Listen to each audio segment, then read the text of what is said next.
Barcelona আগামীকাল আনুষ্ঠানিকভাবে তাদের নতুন নাম্বার 1 গোলকিপার জোয়ান গার্সিয়াকে আগামী 10 বছরের জন্য চুক্তিবদ্ধ করতে পারে, কারণ ক্লাবটি জোয়ান গার্সিয়ার রিলিজ ক্লজ অ্যাক্টিভেট করে তাকে এসপানিওল থেকে উদ্ধার করার প্রস্তুতি প্রায় সম্পন্ন করেছে।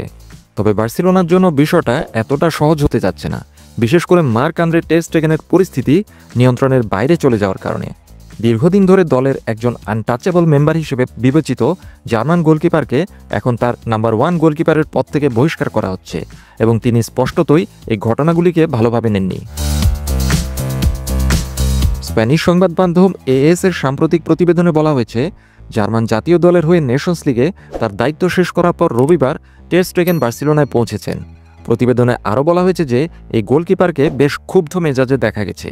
ধারণা করা হচ্ছে যে টের স্টেগেন শীঘ্রই বার্সা প্রেসিডেন্ট হুয়ান লাপোর্তা এবং কোচ হ্যান্সি ফ্লিকের সাথে মিটিংয়ে বসবেন এবং তীব্র অসন্তোষ প্রকাশ করবেন। পরিস্থিতি যেভাবে এগিয়ে যাচ্ছিল তাতে এটাই প্রত্যাশিত ছিল, কারণ টের স্টেগেনের একের পর এক সাক্ষাৎকার এবং বার্সেলোনার এক্ষেত্রে নীরবতা উত্তাপ ছড়াচ্ছিল।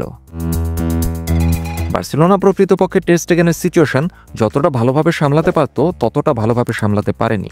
তবে বাস্তবতা হলো, ইন্টার মিলান খেলার আগে তিনি যেভাবে তার অধিকারের অনুভূতি প্রকাশ করেছিলেন সেটা বার্সেলোনা ক্লাব ভালোভাবে নিতে পারেনি।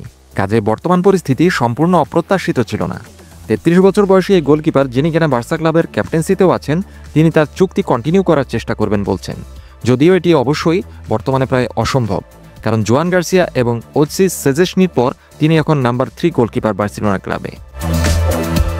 উভয় দলই তাদের দাবিতে অটল থাকায় এই কাহিনী এখন কোথায় গিয়ে শেষ হয় এটাই দেখার বিষয়। বার্সেলোনা ক্লাবের একসময়ের সেরা গোলকিপারের সসম্মানে প্রস্থান হোক, এটাই কামনা।